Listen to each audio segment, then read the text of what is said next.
pleasure to see you alive, Master, provided my receptors are not off focus. How may I be of assistance?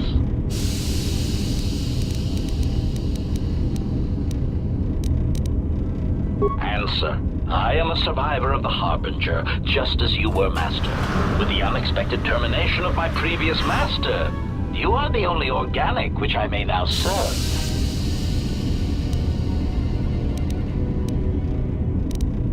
Answer. The captain of the Harbinger, Master. I was in transit to Telos to facilitate communications and terminate hostilities. However, we did not arrive at our intended destination. Irritated answer.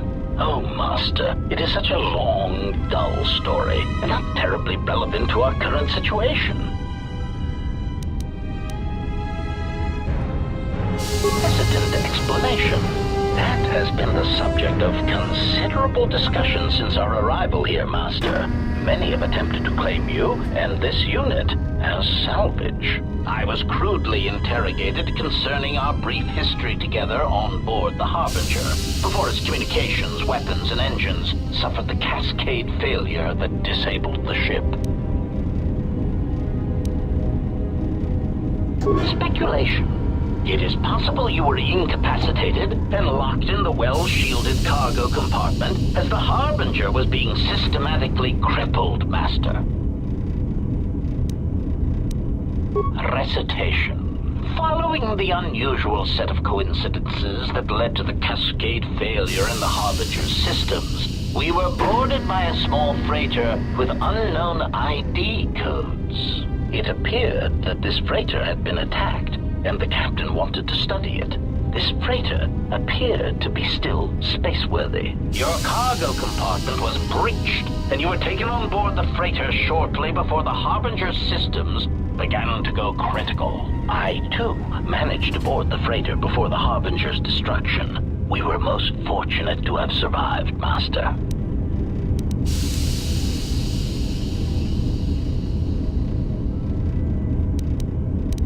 Explanation. I believe it was a smuggler's vessel by the name of the Ebon Hawk. Speculation. As to its purpose, I do not know. Perhaps it was always its intention to play dead, then kidnap you off the Harbinger and rob me of my bounty. Clarification.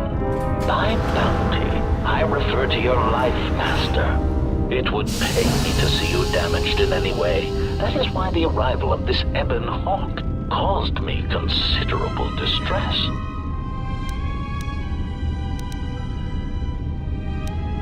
Apology. My memory core cannot provide a clear answer on that point, Master. Suffice to say that once we arrived at this floating rock, our situation became much clearer.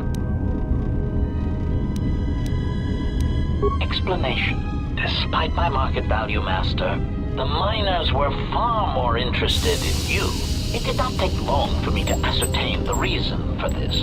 While an HK protocol droid is a valuable piece of property, Jedi are worth much more in certain exclusive markets across the galaxy. Painful admission. I must confess to feelings of inferiority at the speculated difference between my value and the price for your capture. I was forced to remind myself it was not due to a failing of my model or function, but because you were a Jedi. Surprised answer. Why, I told them, Master. You are the exiled Jedi who served with Revan in the Mandalorian Wars, are you not? I hope all that has happened has not been the result of a miscommunication. If so, then the problem lies with the core word databases, which are notoriously spotty.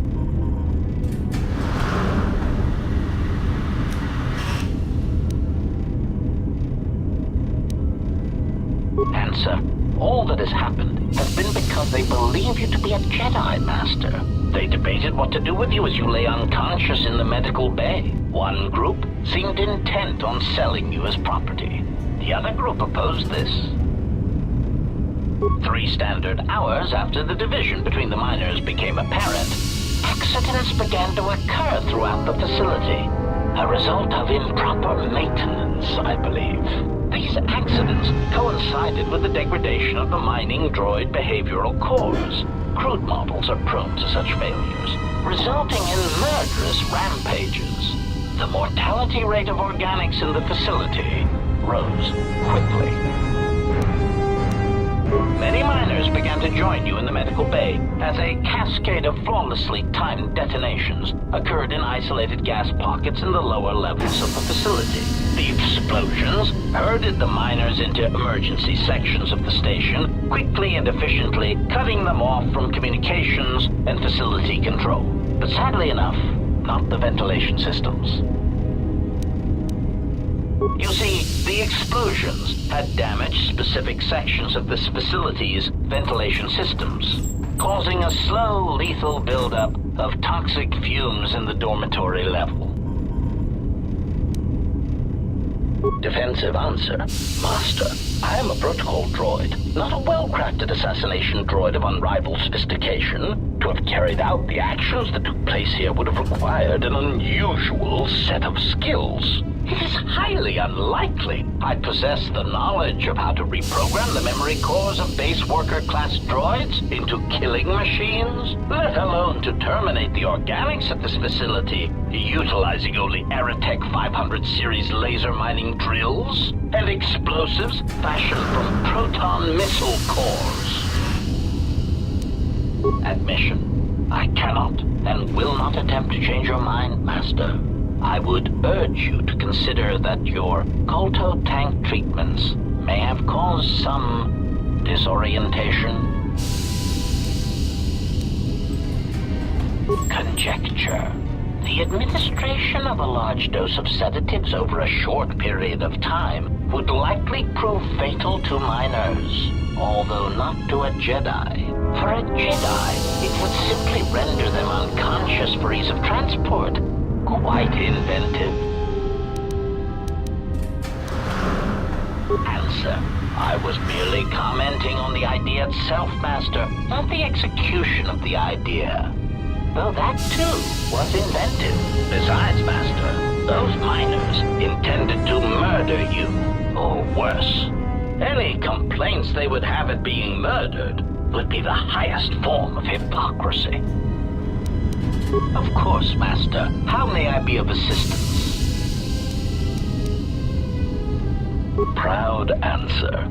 I am an HK series protocol droid, Master, skilled in transorganic relations and communications. This model has been responsible for the facilitation of communications and termination of hostilities across the galaxy. I am fluent in over 6,000 forms of communication, and am also capable of nuances of expression ranging from irony to veiled threats. Clarification. Oh, yes, Master. Sometimes the facilitation of communications and termination of hostilities requires the use of every weapon in one's verbal arsenal. The unspoken threat of violence to a listener's loved ones, or if possible, their entire planet, can effectively break the deadlock in the most stubborn of negotiations. Irritated explanation. That question has been looping through my query module with alarming frequency, Master, and no satisfactory answer has been forthcoming. As a result, I have chosen instead to turn my efforts to answering the question as to how I may depart this drifting disaster area as quickly as possible. Answer. It is only a matter of time before a ship or freighter docks with the Paragus facility. When that occurs, we shall depart this place forever.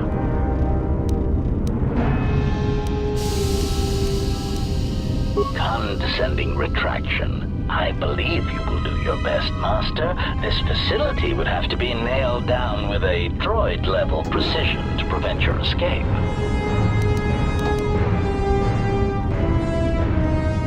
Placating answer. Oh, of course, Master. I shall endeavor not to forget such descriptors in the future. If I do, I assure you it is merely a result of memory damage I have suffered since our arrival. Of course, Master. How may I be of assistance? Hesitant answer.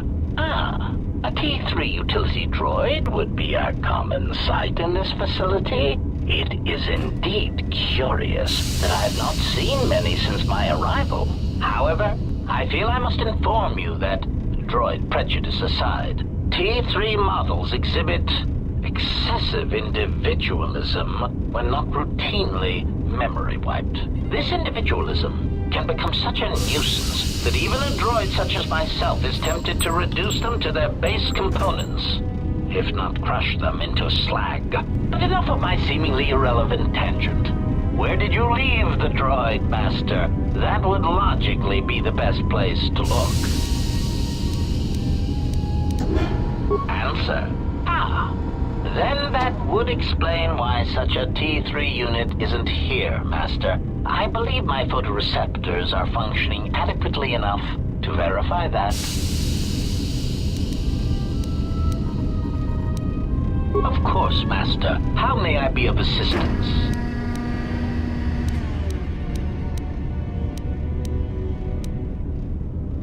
Pitying answer. Oh, that is unfortunate, Master. The hangar is sealed behind a containment field. It would be impossible to open it. Clarifying query. Did the T3 unit go through the door? I regret ignorance of that fact, Master. Although the door could have been opened from the opposite side without much difficulty, a flaw in the emergency lockdown procedure, which the automated systems have most likely corrected. Answer. Only the Paragus administration officer would have such codes, Master. If he hasn't already been murdered in an unfortunate accident, then he is trapped in the dormitory section, which has been effectively cut off from the facility by explosives.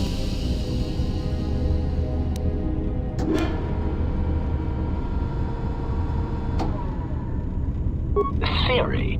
You could walk across the surface of the asteroid to the dormitory airlock, but such a route would be extremely hazardous, and I do not wish to see you damaged.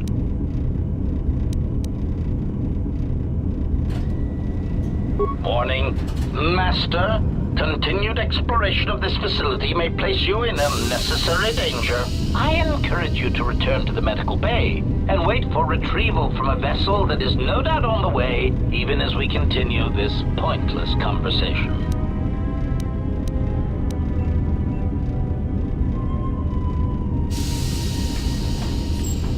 Weary resignation. Very well, Master, but there is very little that I can do. You see, the airlock is sealed by a code. Correction. Oh, I already possess the code, Master, but I am afraid that it will do you no good. Condescending explanation. Master, the console governing the droid maintenance area and the airlock is voice-printed. Musing. In the last days of his life, the maintenance officer was quite careful about voice protocols, bordering on paranoid obsession. Conjecture. I suspect once he realized something was wrong in the facility, he voice-locked the droid bay functions. A prudent measure, but in the end, he met the same fate as the rest of the organics. Explanation. Yes, Master. Many consoles have voice recognition sensors built into their systems so that only selected individuals can unlock them. Condescending explanation. Oh, yes, Master. The code is Maintenance Control Voice Print ID R1B5. But unless the maintenance officer speaks the code, it is useless. Answer. Master, you cannot. You are trapped here just as I am. There is nothing to do, except patiently wait for whatever the future has in store for us. Of course, Master. How may I be of assistance? Answer. That is all that remains of the maintenance officer, Master. At the end, he was quite incoherent from the pain, and attempts to facilitate communications with him proved useless. I heard his dying screams as the droids he tended turned on him, mining him like a piece of asteroid rock.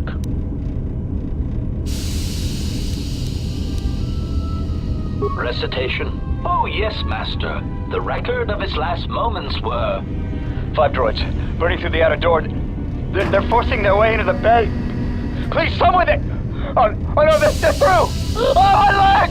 They're burning through my leg! Oh, stop! Stop, please! Addendum. His remaining attempts at communication are variations in decibel, Master, ranging from frenzied screams to gibbering inarticulate attempts to beg for his life. Objection. Master, to commit such an act would be in violation of the ethics programming most droids are believed to possess. I am afraid there is nothing that can be done.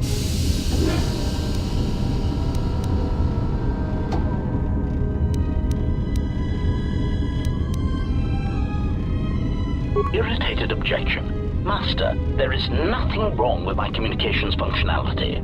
I will prove it. A recitation. Maintenance control voice print ID R1B5. There. Was that sufficient, Master? Alarmed objection. Oh, Master, no. I might inadvertently speak such a command near a console and accidentally unlock something I shouldn't. I was merely speaking such to prove to you that I could. It is a trait I'm quite proud of.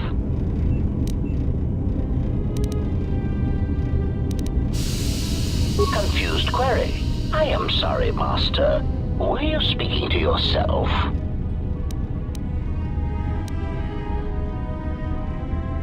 Of course, Master. How may I be of assistance?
It is a pleasure to see you intact, Master.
Finished the sonic imprint sensor prototype for the mining droids. Everyone knows they need an upgrade. The sensor should allow me to issue voice commands to them rather than manually adjusting their routine each time the mining specifications change. I've been keeping the sensor in the maintenance workshop for the time being. I wanted to test it first by recording and playing back some simple voice commands. Finished my examination of the droids from the Ebonhawk freighter. The T3 unit looked like it had shut itself down. The protocol droid, however, made up for it. It talked my ear off for most of the hour, asking questions about the facility, the personnel, and so on. Still, it wanted to make itself useful, so I put it to work until its master wakes up from the med bay. It seems to have some skills in speaking to droid behavior course, so there's been some trouble with some of the mining droids, so I'm signing off. Been speaking to the protocol droid about the Jedi and med bay. I thought they'd all gone away or been killed in the Jedi Civil War. The droid told me that his master's the only Jedi he knows of in all the galaxy. That the Jedi had served in the Mandalorian Wars almost 10 years ago. That would have meant that the Jedi served under Revan for a time. Maybe the Jedi knows what happened to Revan after the end of the Jedi Civil War. Been too busy to enter a log for a while. There's been more and more accidents since that Jedi arrived. The miners are starting to get restless, especially Corda. Corda said the exchange is offering a huge bounty on Jedi Knights and that we can make a fortune if we sell the Jedi to Nar Shaddaa. Security shut down that idea pretty quick. But I don't think Corda and his men are gonna give up that easy. I mentioned the trouble to the Jedi's protocol droid, and he seemed concerned about his master's safety. I told the droid not to worry. The Corda wouldn't. With the protocol droid's help, I made some upgrades to the sonic imprint sensor, using some of the droid's vocabulator subroutines. In addition to its ability to store and record voices, it now has the droid's full array of alien languages, including Basic. Should prove useful as a portable translator. I tried to make sure the protocol unit got some credit for helping fashion it, but the droid refused, saying the work was reward enough. I was thinking of installing the prototype in one of the mining droids as a test and see what happens. When the dock officer reported the droids repairing the Ebonhawk, I'd installed a voice print ID on the droid console system. Someone ordered them to repair that freighter. But I can't find a trace of the order anywhere. If anyone tries that again, they won't be able to do it from this terminal unless I let them. The voice print should cut any user off from the central functions unless I give the code. The maintenance check on the droids didn't help. If anything, the accidents have increased. Security interrogated me about the droids and they weren't too happy with my answers. I don't understand it, though. These aren't combat models. They shouldn't even know how to attack. I can't help but think, what if somebody staged the initial trouble with the mighty droids just to get them all sent to maintenance, and then did something to them? I think security's right. Someone's trying to sabotage this facility, and they're using the droids to do it. But why?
Greeting. It is a pleasure to see you intact, Master. How may I be of assistance?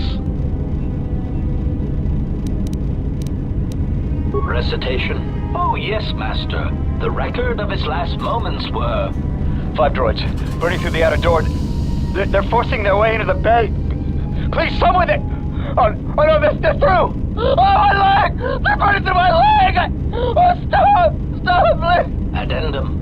His remaining attempts at communication are variations in Decibel Master, ranging from frenzied screams to gibbering inarticulate attempts to beg for his life. Objection. Master, to commit such an act would be in violation of the ethics programming most droids are believed to possess. I am afraid there is nothing that can be done.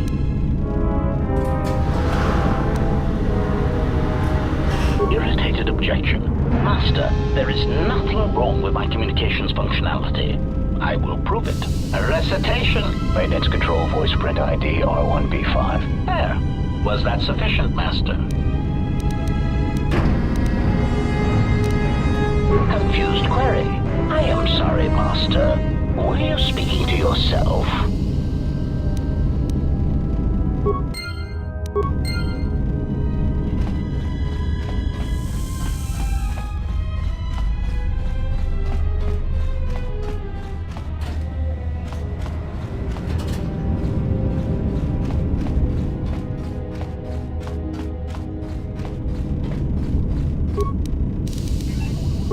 It's Control, voice print ID, R1B5.